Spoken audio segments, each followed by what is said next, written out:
में किताब है, किताब का नाम है श्रीमद् भगवद गीता। ये बिरादरे वतन या व बल्लगना रसूलुहुन नबियुल अमीनुल करीम व नहनु अला ज़ालिका लमिनश शाहिदीन वश्शाकिरीन वल्हम्दुलिल्लाहि रब्बिल आलमीन।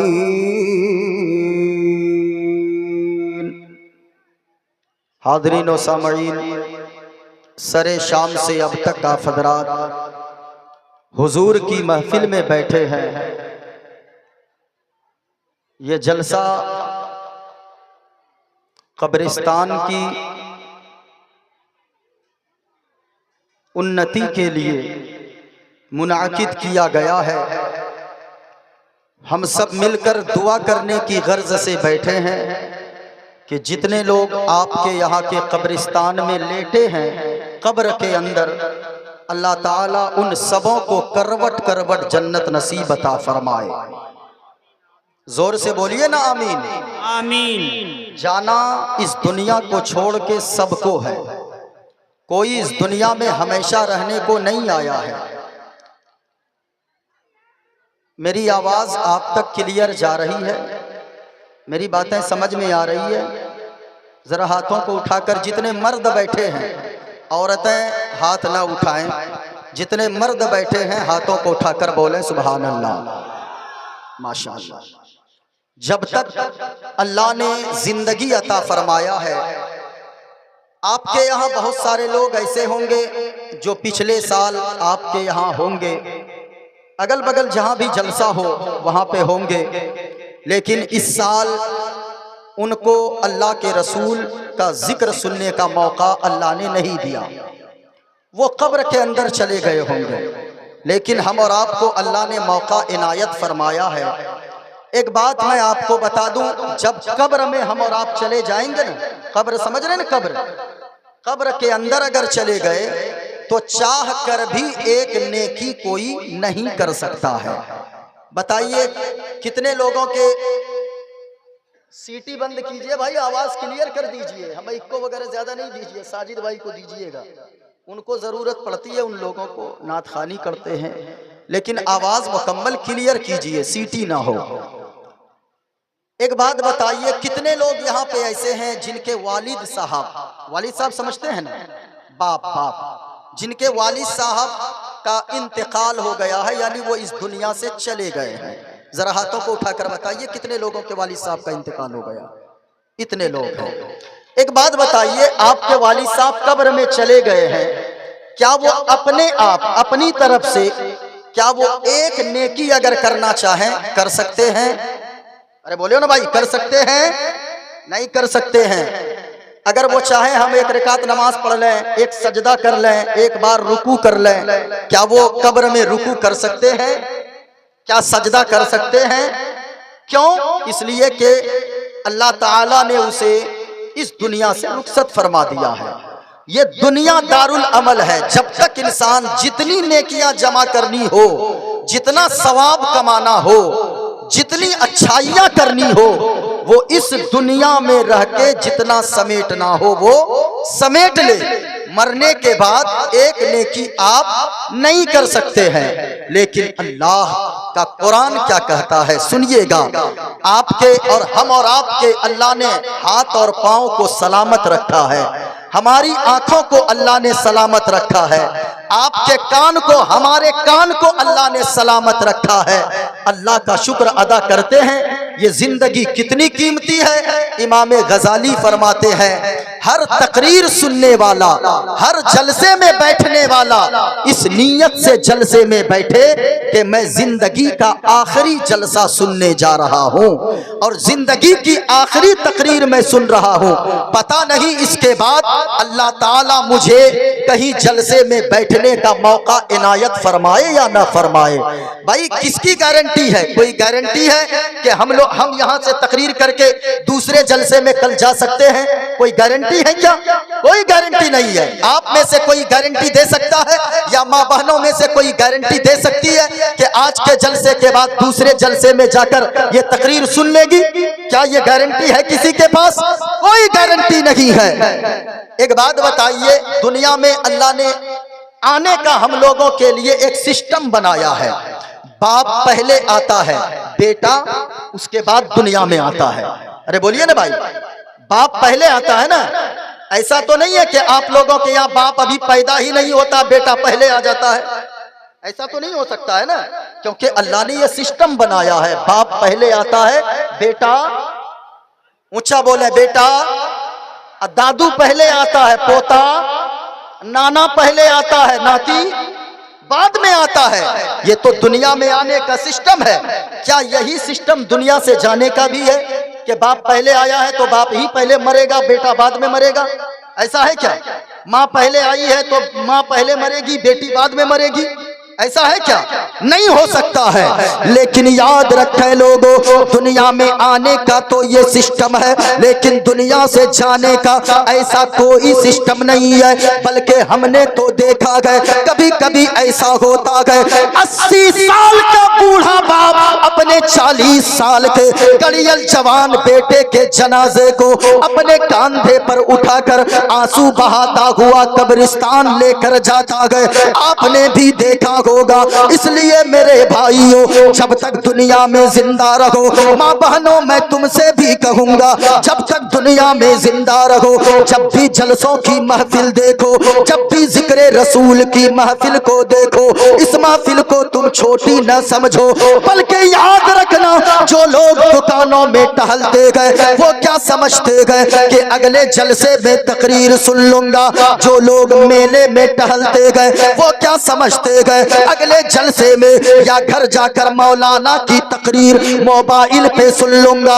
याद रखना लोगों, जब तक अल्लाह ने जिंदा रखा गए, नेकियां करना बहुत आसान है। इतना आसान है नेकियां करना, अगर आप एक मर्तबा सुबहान अल्लाह बोलेंगे। मुस्तफा फरमाते गए, कौनैन के आका फरमाते गए, हसनैन के नाना फरमाते गए, जो मोमिन बंदा एक मर्तबा दुनिया में सुबहान अल्लाह कहता गए, अल्लाह ताला उसके नाम से जन्नत में खजूर का एक दरख्त लगा देता है। एक बार सुबहान अल्लाह कहेंगे भाई, जब तक सांसें चल रही है ना। अच्छा, कब्र में कोई अभी जो सो रहा है वो अपने से सुबहान अल्लाह कह सकता है, लेकिन आपको अल्लाह ने ये सांस को समझिए कितनी कीमती है, ये सांस कितनी कीमती है। एक मर्तबा बोलिए सुबहान अल्लाह। अच्छा, कितना टाइम लगा ये सुबहान अल्लाह कहने में? अरे बोलिए ना भाई, कई सेकंड लगा? 2 सेकंड लग जाएगा? 1 सेकंड भी नहीं लगा सुबहान अल्लाह, 1 सेकंड। लेकिन आपको पता है जब तक जिंदा है ना कितनी नेकियां मिली? मुस्तफा फरमाते गए, हदीस में आता गए, जो शख्स एक मर्तबा सुबहान अल्लाह कहता गए, अल्लाह ताला उसे 90 नेकियां अता फरमा देता है। एक बार सुबहान अल्लाह कहेंगे, कितनी नेकियां? 90 नेकियां अल्लाह अता फरमाता है। तो जब तक अल्लाह ने जिंदा रखा है ना, खूब नेकियां लूटिए, खूब कमाइए नेकियां।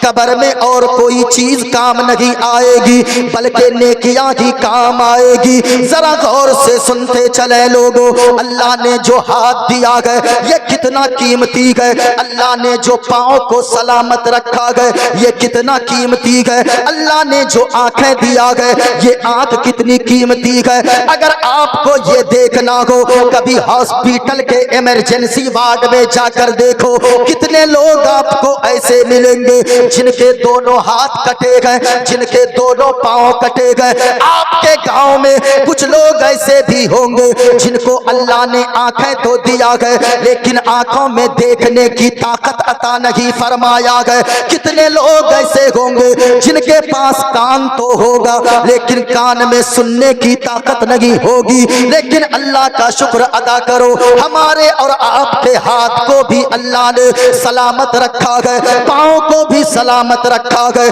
कान को भी सलामत रखा गए, जबान को भी सलामत रखा गए। ये जबान अल्लाह ने जो दिया गए गाने गुनगुनाने के लिए नहीं दिया गए, ये आंखें जो अल्लाह ने दिया गए फिल्में देखने के लिए नहीं दिया गए, ये हाथ जो अल्लाह ने दिया है दूसरों पे जुल्म करने को नहीं दिया है। ये पाँव जो अल्लाह ने दिया है गलत जगह जाने को, बुराई के अड्डों पर जाने के लिए पाँव अल्लाह ने नहीं दिया है, बल्कि अल्लाह ने हाथ दिया है गरीबों की मदद करने के लिए, हाथ दिया है दान और खैरात करने के लिए। अल्लाह ने आंखें जो दिया है ये सीरियल देखने के लिए नहीं दिया गया, ये पिक्चर देखने के लिए नहीं दिया गया, बल्कि आंख अल्लाह ने दिया गया तो कुरान के पारों को देखने को दिया है। भाई तकरीर भी सुनते रहे, बीच बीच में आपको सुभान अल्लाह कहते रहना है। और आपको मैं बताऊं, एक बार आप बोलेंगे तो कितनी नेकियां मिलेंगी? ऊंचा बोले कितनी नेकियां? प्यार से। अच्छा पीछे वाले इधर उधर कर रहे, पीछे वाले नहीं बोल रहे, आपको भी 90 नेकियां मिलेंगी। कितनी नेकियां मिलेंगी? जरा पूरा मजमा बोले कितनी नेकियां? अच्छा जलसों में ये बड़ा मामला होता है, बहुत सारे उलमा तशरीफ फरमा, मैं तो सबों का नाम नहीं जानता। मौलाना अब्दुल समद साहब हैं यहाँ के खतीब व इमाम है ना, और मौलाना हारून साहब हैं, हजरत का नाम नहीं जानता मैं, उम्मीद अली साहब, मौलाना उम्मीद अली साहब, और हमारे बहुत सारे शागिर्द भी, मौलाना जिल्लुर रहमान साहब, मौलाना तहसीन रजा साहब, मौलाना मोहिदुर रहमान साहब, हमारे बहुत सारे शागिर्द हैं। आप हमको देख रहे हैं ना, मैं छोटा बच्चा नहीं हूँ, मेरी उम्र है, ऐसा नहीं है कि बच्चा हूँ, लेकिन यह है कि मुस्तफ़ा का नौकर, मुस्तफ़ा का गुलाम कभी बूढ़ा नहीं होता है। अगर बूढ़ा भी हो जाए ना तो उनका इश्क जवान रहा करता है, हुजूर से मोहब्बत जवान रहा करती है। इसलिए बोलते रहे जब तक अल्लाह ने जिंदगी अता फरमाया है, खूब खूब नेकियां करते रहे। अब मैं यहाँ से अपनी गुफ्तगू का आगाज करता हूँ। एक बात बताइए, ये जलसा में कितने रुपए खर्च हुए होंगे? तकरीबन 2-3 लाख रुपए खर्च हुए होंगे। बोलिए हुए होंगे कि नहीं? अच्छा एक बात बताइए, ये जलसा किस लिए होता है? 3 लाख रुपए आपने खर्च कर दिया, 2 लाख 1 लाख खर्च कर दिया। अगर यहाँ पे जैसे आए थे उसी तरह अगर चले जाएं गुनाहों में डूबे हुए, तो फिर जलसा करवाने का क्या फायदा है? कोई फायदा है क्या? कोई फायदा नहीं है। अभी नारा लगा रहे थे ना, सरकार के नौकर। क्या नारा लगा रहे थे? ऊंचा बोले, क्या नारा लगा रहे थे? सरकार के नौकर कौन होते हैं? सरकार के नौकर बेनमाजी नहीं होता है। सरकार का नौकर कभी भी फर्ज रोजों को नहीं छोड़ता है। सरकार का नौकर कभी बुराई के अड्डों पे नहीं जाता है। सरकार का नौकर कभी फिल्में नहीं देखता है। सरकार का नौकर कभी म्यूजिक नहीं सुनता है। सरकार का नौकर कौन होता है? याद रखना लोगों, ओ आज के जलसे में आने वालों, अगर आपने जलसे में आकर अगर गुलामी मुस्तफा का सबूत दिया है तो याद रखना, मैं बताता हूँ सरकार का सच्चा नौकर कौन होता है, सरकार का सच्चा गुलाम कौन होता है, मदीने वाले मुस्तफा का सच्चा नौकर कौन होता है। क्या सिर्फ रात भर नारा लगा लेने का नाम, क्या जज्बाती हो जाने का नाम सरकार का नौकर है? क्या पूरी रात बैठकर लब्बैक या रसूल अल्लाह, लब्बैक या रसूल अल्लाह कर लिया, क्या वो सरकार का नौकर है?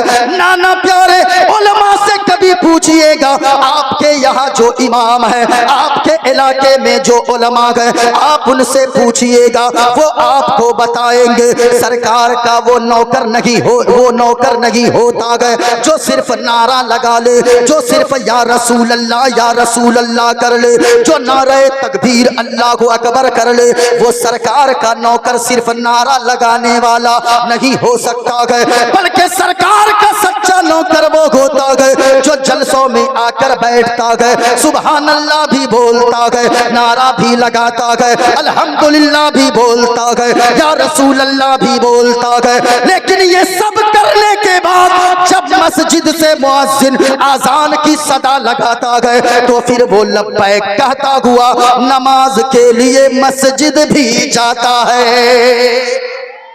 वो सरकार का नौकर होता है, क्योंकि है गर नबी से मोहब्बत नमाजी हो जाओ।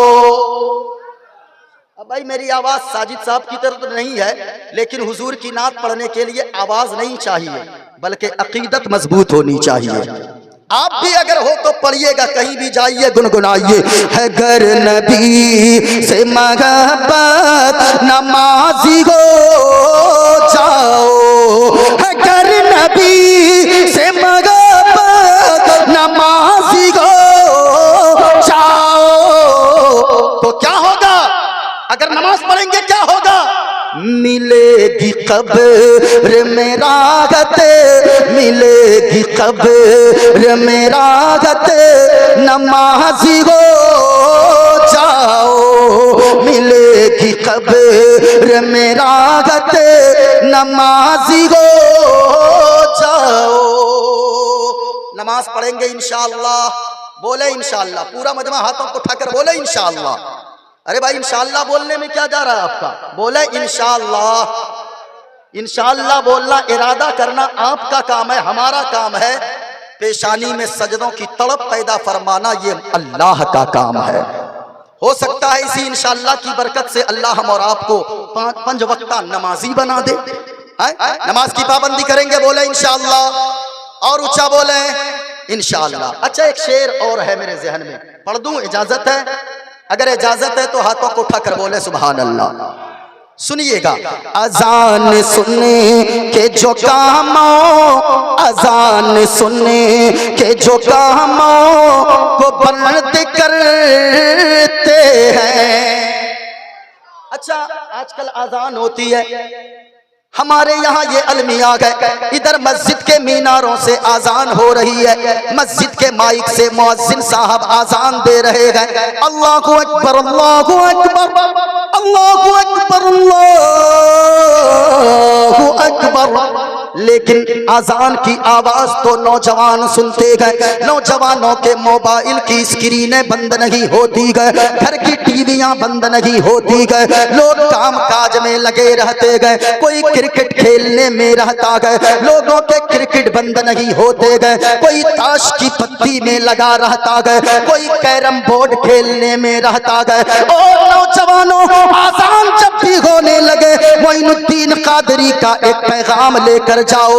अगर कब्र में आराम चाहते हो, मरने के बाद जन्नत में आराम करना चाहते हो, आजान की कभी बेहुरमती न करना। बल्कि माँ बहनों, मैं तुमसे भी कहूंगा, नौजवानों आपसे भी कहूंगा, जब भी आजान की आवाज सुनना, अब तक जब जो भी आपने किया अल्लाह माफ फरमा देगा। लेकिन आज के बाद खबरदार खबरदार, जब भी आजान की आवाज सुनना, कभी मोबाइल को मत चलाना। जब भी आजान की आवाज सुनना, घरों की टीवियों को फौरन बंद कर देना। जब भी आजान की आवाज सुनना, अगर क्रिकेट खेल रहे हो थोड़ी देर रुक जाना, अगर ताश की पत्ती है हाथों में फौरन फेंक देना, अगर कैरम बोर्ड खेल रहे हो आजान की आवाज सुनना, कैरम की गोटी को छोड़ देना। माँ बहनों, मैं तुमसे भी कहूंगा, अगर मेरी बात है तुम समझ रही हो, अगर घर में झाड़ू लगा रही हो, आजान की आवाज को सुनना, तो फिर फौरन झाड़ू लगाना, थोड़ी देर रुक जाना, बंद कर देना। आजान की आवाज सुनना, अगर बर्तन मांज रही हो थोड़ी देर रुक जाना, आजान की आवाज सुनना। अल्लाह माफ फरमाए, आज तो अपने समाज में हालात ऐसे हो गए हैं, इधर आजान हो रही है, लोगों के दरवाजे पर डीजे पे गाने बज रहे हैं, इधर आजान हो रही है, लोगों के खेल बंद नहीं होते गए। याद रखना लोगों, जो आजान का एहतराम नहीं करता है, जो आजान के वक्त बातचीत करता है, गुफ्तगू करता है, जो आजान का एहतराम नहीं करता है, जो आजान की बेहुरमती करता है, मदीने वाले मुस्तफा ने फरमाया है, हो सकता है जो आजान की बेहुरमती करने वाला है वो मरेगा, मरने से पहले अल्लाह उसके ईमान को छीन लेगा, कहीं वो बेईमान होकर न मरे, यानी ईमान के छिन जाने का खतरा है। ईमान ही तो सबसे बड़ी दौलत है। ओ मुसलमानों, कुर्बान जाओ, हमारे पास आपके पास वो दौलत है जो अंबानी के पास भी नहीं है, जो अडानी के पास भी नहीं है, क्योंकि अडानी के पास तो पैसे है, अंबानी के पास तो पैसों का अंबार है, लेकिन ईमान की दौलत उन लोगों के पास नहीं है। हमारे पास आपके पास ईमान की दौलत है, इस दौलत को समेट कर रखो। अगर ऐसा करोगे तो क्या होगा? सुनो सुनो, आसान सुनने के जो कामों को बंद करते पुकारेगी जन्नत नमाजी हो जाओ, उसे पुकारेगी जन्नत नमाजी हो जाओ। जरा मोहब्बत से बोलो सुभान अल्लाह। अच्छा एक मंत्र सुना दे क्या? अरे बोलो ना भाई, सुना दें, एक मंत्र सुना दें। अच्छा पीछे वाले ये सोच रहे हैं आगे वाले जाके फंस गए हैं, वही बोलते रहें। हम लोग पीछे बैठे हैं, अच्छा हुआ आगे नहीं बैठे, ये मौलाना बड़ा बोलवाता है। लेकिन याद रखना लोगों, हुजूर के जलसे में आकर कोई फंसता नहीं है, बल्कि जो मुसीबत में गिरफ्तार हो अल्लाह ताला उसे मुसीबत से निकलने का रास्ता अता फरमा देता है। आज मेरी तकरीर होगी और ऐसी तकरीर करके जाऊंगा ना, इंशाअल्लाह कल परसों तक नहीं कई बरसों तक याद रखेंगे। जरा पूरा मजमा एक बार बोलो सुभान अल्लाह और प्यार से बोलो या रसूल अल्लाह। इतना अच्छा सुन रहे हैं हजरत, हमको मन नहीं कर रहा मंत्र उंतर पढ़ने का। पढ़ा जाए, सुनने वाला समझते भी हैं लोग।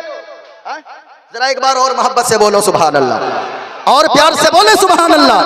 अगर सुनना चाहते हैं तो जरा गौर से सुनिएगा, लेकिन मैं ऐसे नहीं सुनाऊंगा। मेरे पास सारे हवालात मौजूद हैं, सारी दलीलें मेरे पास मौजूद है। अगर आप सुनना चाहते हैं ऐसे नहीं देखें मेरे